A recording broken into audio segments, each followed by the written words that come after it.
y1 और y2 जो कि फंक्शन है x के ट्वाइस डिफरेंशिएबल फंक्शन है ऑन इंटरवल I पर, और ये डिफरेंशियल इक्वेशन को सेटिस्फाई कर रहे हैं। मतलब ये कोई डिफरेंशियल इक्वेशन है और y1 और y2 उसके सॉल्यूशन है, तो वो उसको सेटिस्फाई करेंगे। तो हमें बताना है कि y1 क्या है, इन 4 ऑप्शंस में से या सजेशन में से हमें करेक्ट सजेशन को चूज करना है।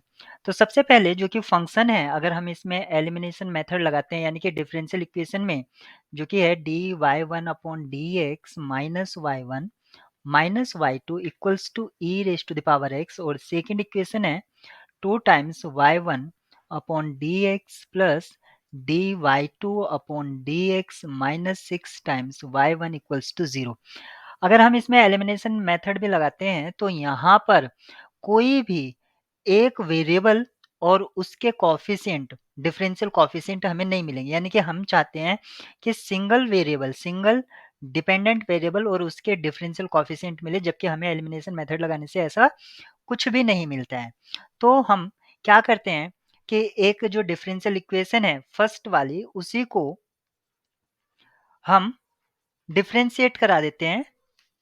तो यहाँ से अगर मैं इसको डिफरेंशिएट कराता हूँ तो मुझे मिलेगा d2y1 upon dx2 minus dy1 upon dx minus dy2 upon dx equals to e raise to the power x।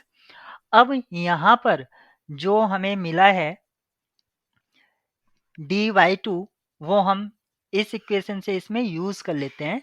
तो मैं इसको लिख सकता हूँ d2y1 upon dx2 minus dy1 upon dx minus, यहाँ से मैं यूज करूंगा 6y1 minus 2 dy1 upon dx equals to e raise to the power x।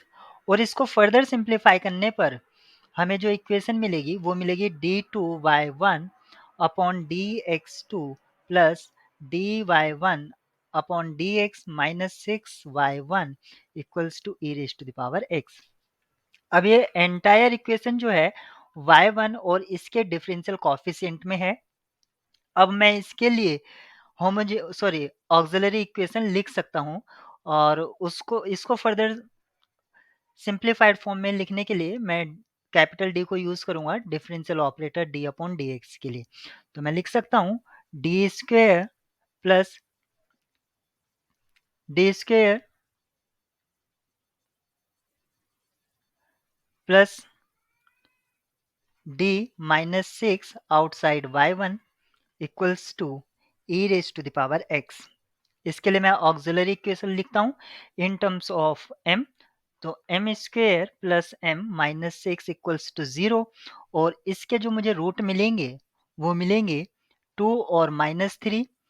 हमारे पास दोनों ही रूट रियल हैं, तो हम इसके लिए कॉम्प्लीमेंट्री फंक्शन लिख सकते हैं।